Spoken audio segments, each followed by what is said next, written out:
we show up to people's worst times of their lives. It could be a fall, it could be a death, it could be a car wreck. It's very traumatic. Everybody's trauma is different. People take trauma differently. A stub toe might be huge to somebody where it could be nothing to somebody else, but that's still their trauma. And we've got to remember that, especially in this job, that just because we might not think it's traumatic or you might not think it's traumatic, it is to them. And they still need all that care and support that we can give them.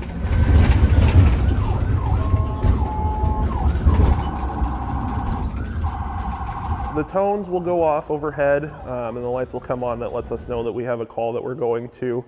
And it's all computerized, so it'll give us an address and just kind of a general idea of what the call is, like if someone's just sick, if someone's having trouble breathing, unconscious, traumatic injury, that kind of thing. And then, when we go en route to the call, then we'll get more information from our dispatchers, and that kind of helps to clue us in to, kind of a little bit more about what's going on, a little bit more in detail.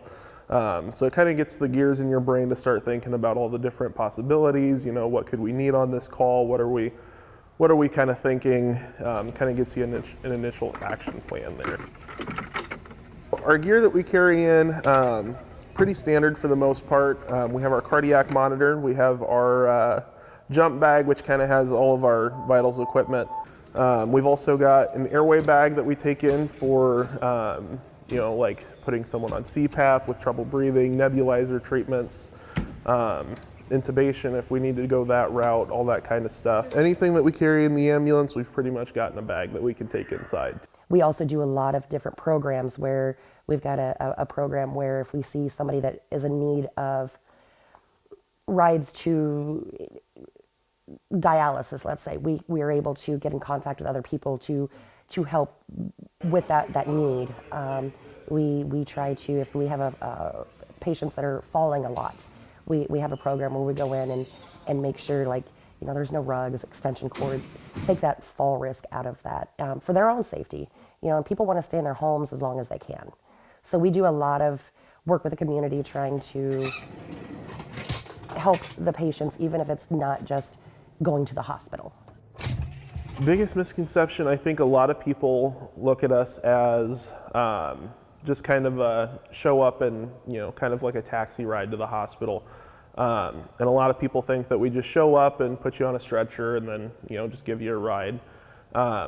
But, there's really a lot more to it. We have our cardiac monitors. We can do a lot of the stuff that the ER can do, and we can do it right inside of your house. That is one of the things. We don't just load and go. We do a lot of care on scene just to get that patient stable. Doing CPR, using Narcan. We have to do that on scene because the sooner we can get that stuff into them, medications for heart attacks, the better outcome it is for them. I do a lot of CPR training. I'm certified in teaching CPR. One of the things I try to teach a lot is we are actually not the first responders. That sounds weird because we're called first responders, but it's the first responders that starts with the person that calls 911, the person that comes up on scene or comes to the home or whatever. The person that actually calls 911 is the first responder. They're the ones. Dispatch is the second responder. We're the third or fourth or fifth sometimes. It depends on the situation.